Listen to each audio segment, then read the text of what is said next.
Hello guys and welcome back to the FPL Time YouTube channel. In today's video we'll be covering the best, and I mean the best, wildcard for game week 31. We'll also be taking a look at some other teams that you should be trying to target over the next few game weeks as well. So if you're not on a wildcard, this video is still useful as you can look at some teams and some players who you could be looking to bring into your team. If you do enjoy today's video, please don't forget to subscribe. Please don't forget to like the video as it does help the channel grow massively, and let me know down in the comments below what you're planning to do with your team for game week 31. But without any further ado, let's dive into the team. To start with, we're going to look at the goalkeeper and defence, and starting off in goal is everyone's game week 31 wildcard draft favourite pick, I'd have to say, is Nick Pope. Now Burnley, I think a lot of people are including Burnley assets and we have two in this video. One will be coming a little bit later in the team, but we'll start off with Nick Pope. Obviously Burnley, they play 5 games in the next 3 game weeks, which is absolutely incredible. In game week 31 they take on Manchester City and Everton. You can kind of discount the City game as Burnley always seem to lose to City, but the Everton game is absolutely massive for Burnley's chances of survival. Game week 32 they take on Norwich, and then again in game week 33 they double.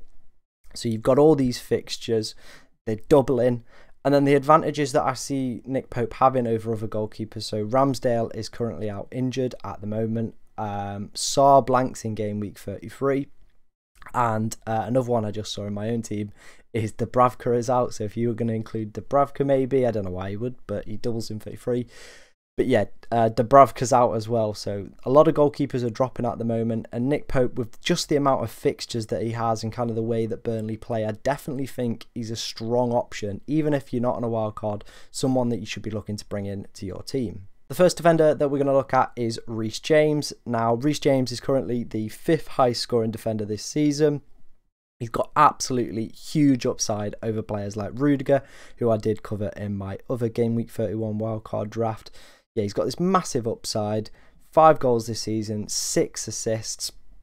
And when I was looking at points scored among defenders, he's played 1,000 minutes less than Van Dijk this season, and Van Dijk is the 4th highest scoring defender. I think that just shows how well Reece James has done in terms of his points per minute kind of value that he offers for you. Big thing with him though is do make sure he is fit, but the Chelsea fixtures are really good. They got some doubles coming up as well. He's definitely a player I'm going to be looking to try and include into my team, and one you should be looking to include on your 31 wildcard draft. Next to him is Liverpool's Trent Alexander-Arnold. Now Trent is the highest scoring defender this season, most bonus points as well among defenders. Big thing you've got to watch for with Trent though is he is technically injured according to Jurgen Klopp. Missed Liverpool's FA Cup tie against Nottingham Forest and didn't go to the England camp, the friendlies. But I think a lot of people feel that is potentially maybe Klopp just kind of guarding his best players for this title run, and kind of, well, the quadruple still on for Liverpool, so kind of protecting his best players for that. So yeah, just make sure Trent is fit. That's the big one. But something, if Trent isn't fit or you can't afford Trent, as this team is quite pricey, you can maybe look at Andy Robertson. I did cover him in my other game week 31 wildcard draft, so please do go check that video out as well. Over the past 5 game weeks, Robertson has scored 6 more points than Trent, so just something to consider there. The next defender that is on my game week 31 wildcard draft is João Cancelo. Now, I actually haven't owned João Cancelo all season till my game week 28 wildcard draft, and I absolutely love owning him. Was fantastic in the last league match against Crystal Palace. He's the 2nd scoring defender this season, only behind Trent. He's also had the most shots among defenders, 60 shots, 20 on target. Only 1 goal scored though, so you can imagine if he keeps producing the amount of shots, getting them on target, that eventually he is going to score. He was in my other wildcard as well, and it's for good reason. A lot of people aren't including him at the moment, and it seems a little bit dumb, so you could definitely gain quite a bit of ranking on Cancelo. Another thing is, I think you've not got to worry about rotation as much with Manchester City now in a title dogfight. Pep's going to be playing his strongest team in the Premier League week in, week out, sorry. So Cancelo will be in that strongest side, so get him in your team. The final defender that I've decided to include is Ben White. Now, I owned Ben White earlier in the season and I'm unsure why I took him out.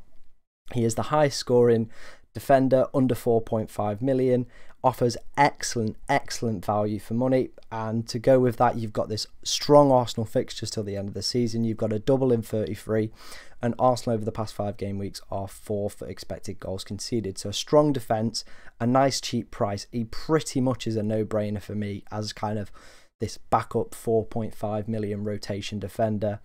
He is playing in a team that are getting a lot of clean sheets as well. So, you know, you can even start him as I have done for this game week 31. Good fixtures, nice cheap price, real no-brainer that one for me. Moving on to the midfield, we have got Mohamed Salah. Now, Salah, I kind of called a lot of people idiots if they didn't include him in my last wildcard video. Got a lot of slander for that one.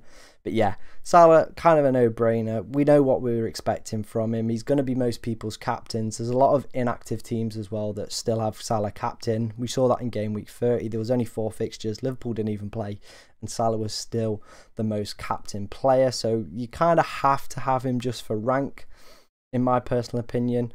I did mention in the last video that he did have a knock and missed Liverpool's FA Cup game. However, he did play in the World Cup qualifier against Senegal, I believe, so he is fit. It's just a case of whether or not he's going to be back for the Watford game, but it's Mohamed Salah. He's going to play. He wants to play every single minute. He's a player who doesn't like to go off injured.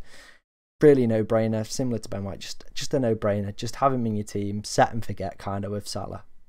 Next to Salah, we have gone for Martinelli. Now, Martinelli this season has 5 goals, 4 assists, and is at a bargain bottom price of 5.3 million.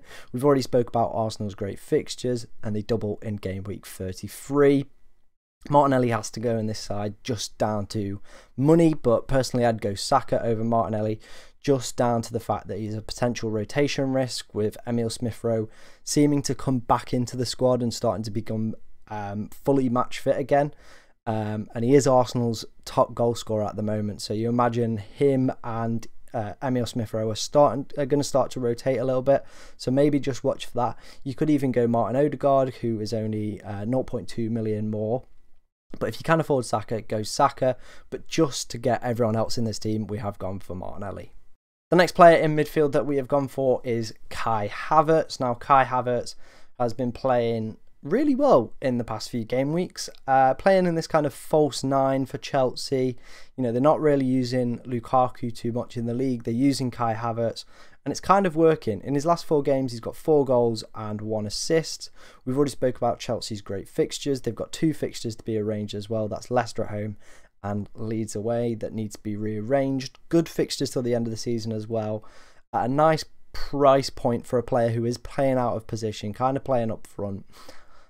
I like Kai Havertz, and I'm going to be looking to include him in my team for the upcoming fixtures. Doesn't double in 33, which is a little bit of a downside, but the fixtures are good enough, and maybe he could outscore players who have doubles as well. So my next player is Kai Havertz. The final man in midfield is Gordon for Everton. Now, Everton double in game week 31. As you can see, West Ham away, bit of a tricky one. And then obviously the relegation derby between Burnley. Now, Anthony Gordon has very much impressed since Frank Lampard come in. Kind of been a shining light in a team that have massively underperformed this season. A massive enabler as well, at only 4.5 million. 2 fixtures to be arranged as well for Everton. They've got Crystal Palace and Watford away.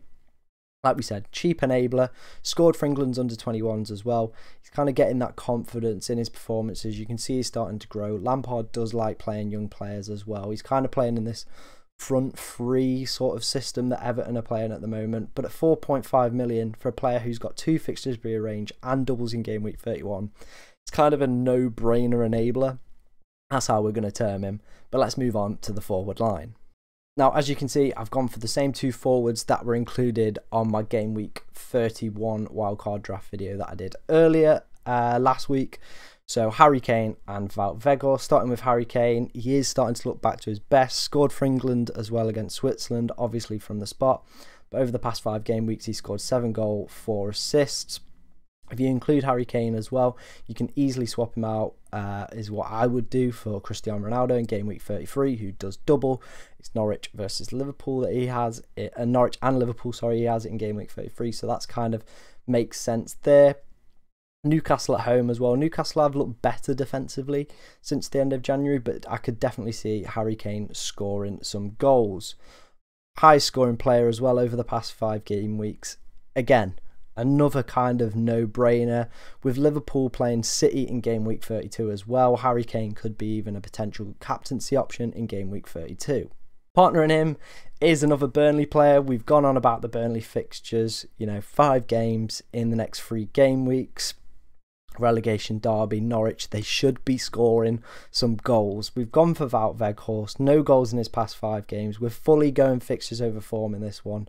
It's all about just the quantity of fixtures. Burnley need goals, Burnley need points, and I believe Wout Weghorst could be the man to get them there. You could go Maxwell Cornet, but he is a little bit of an injury risk for me. He doesn't seem to be able to keep himself fully fit all the time. But Wout Weghorst at 6.5 million, there aren't too many other options kind of up front who kind of stand out at that price point. Just the amount of games, I think you've just got to take a punt on him. Just see how he gets on, just sheer down to the fact that Burnley have so many fixtures to play and they don't have too many forward options, so you imagine he's going to be playing every single game. Kind of just makes sense to me. Starting off on the bench, we have gone for Kasper Schmeichel. Now, Leicester's fixtures are pretty good after United away in game week 31. They've got a great double in 33 and have 2 fixtures after that to be arranged. They've got Norwich, great fixture, and Chelsea. The reason I've included Schmeichel is I believe if you still got maybe a bench boost in game week 33, that could be an option, because then you'd have Nick Pope and Schmeichel both doubling in game week 33. Lots of potential points. The only consideration with this one is around his price, 4.8 million.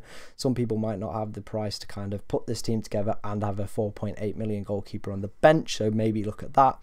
Also, Leicester haven't been that great at the back all season, so it's one of them. Again, you're just playing for the amount of fixtures for me. It's kind of more a bench boost strategy within mind with having Schmeichel on the bench. So that's kind of where my thought process is there. And for the future doubles, the Norwich one especially is looking very tasty for clean sheet potential. Next to him, we have gone for Harvey Barnes. Very similar with the fixtures. Leicester have great fixtures till the end of the season, but Harvey Barnes has been in really good form over the past few game weeks.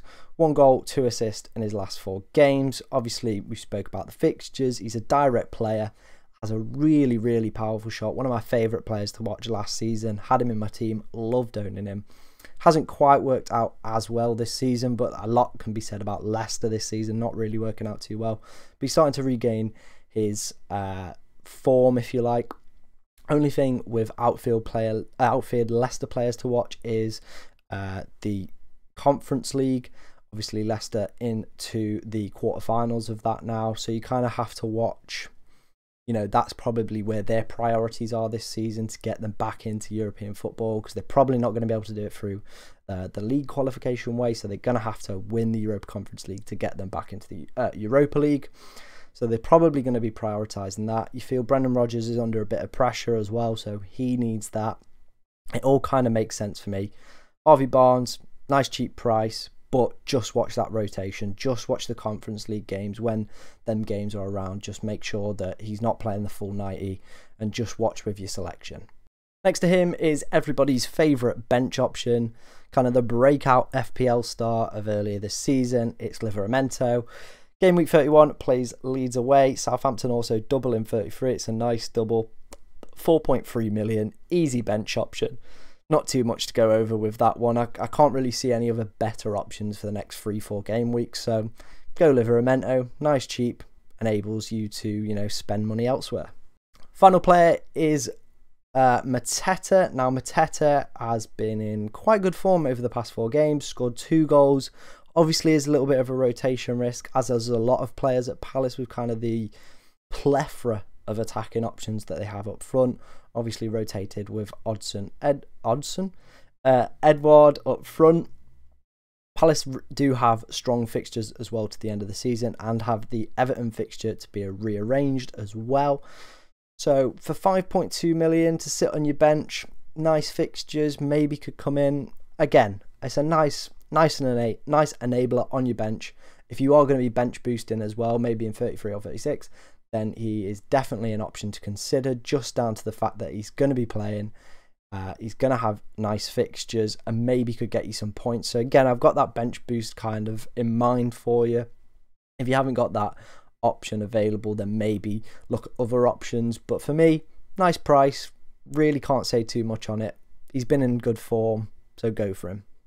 If you have enjoyed today's Game Week 31 wildcard video, then please do like the video, as it really does help the channel grow. We saw that with the last one. It absolutely rocketed up in the views, and all I can say is thank you so much for doing that. If you have enjoyed this one, do like, do comment, do subscribe. Honestly, it means the absolute world to me. Thank you very much for watching the video. I hope you enjoy the rest of your day, and good luck with Game Week 31.